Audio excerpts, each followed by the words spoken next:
কি করছো এখন? ওই দুপুরে মাছের ঝোল আছে, বেশি নেই তো, অল্প আছে। আর তো বেশি কিছু রান্না করতে পারছি না এই গরমে। এখন একটু আলু পটলের তরকারি করবো। আলু পটলের তরকারি দিয়ে আর মাছের ঝোল দিনের বেলা আছে, ওই দিয়েই খাওয়া হয়ে যাবে। তাহলে করছো যখন একটু ডিম ভেজে নাও। আমি আর এই গরমে আবার ডিম ভাজা করছে? গরমে মানুষ পাগল হয়ে যাচ্ছে ডিম দুবেলা ভাজা। মাছ ভাল লাগে নাকি? কি? দুবেলা মাছ ভাল লাগে?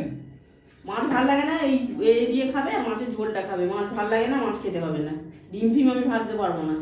গরমে মানুষ পাগল হয়ে যাচ্ছে, ওকে আবার ডিম ভেজে দেবে, ডিম ভেজে দেবে একটু। তো ছেড়ে দাও, একটু আলু ভেজে দাও তাহলে।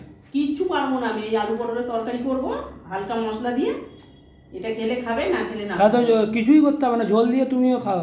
আমি পটল যদি তরকারিও খাবো করতে না, পারো, তাহলে খাবো নিজেরটা না, যখন ওই ইচ্ছা জন্য। করছো বলে ওই জন্য বলছে পটলের তরকারি করবো। হ্যাঁ, নিজের ইচ্ছা করছে বলতে তুমি একটু করে নাও না, রোজই তো আমি করি। একটু তুমি রান্না করো।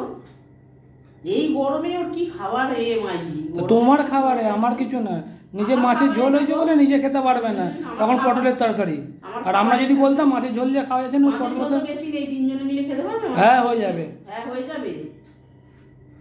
আমরা তো এনে আমি জল ঢেলে কাঁচা পেঁয়াজ তাহলে দিয়ে, কাঁচা জল লঙ্কা ঢেলে দিয়ে পেঁয়াজ খেয়ে লঙ্কা নিতে দিয়ে পারবো। খেয়ে নেবে, দেখলে আমাদের হয়ে যাবে ওই ঝোলে যা হয়ে আছে। যাবে ওইটুকুনি ঝোল দিয়ে।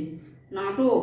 তখন আবার রাতে রাত্রিবেলা বলবে খাবার সময়, তখন বলবে নাকি রাত দুপুরে যে তরকারি করো, নাহলে ডিম ভাজো। তোমার চালাকি আমি জানি না। তুমি এগুলো যাতে না করি, ওই মাছের ঝোল দিয়ে ডিম ভাজা দেখো। আমি ডিম ভাজবোই না রাত্রিবেলা, আমি গ্যাস ফ্যাস বুঝতে পারবো না। ডিম ভাজো এ করো, তোমার চালাকি আমি জানি। ওই জন্যই তুমি বলছো তরকারি করতে হবে।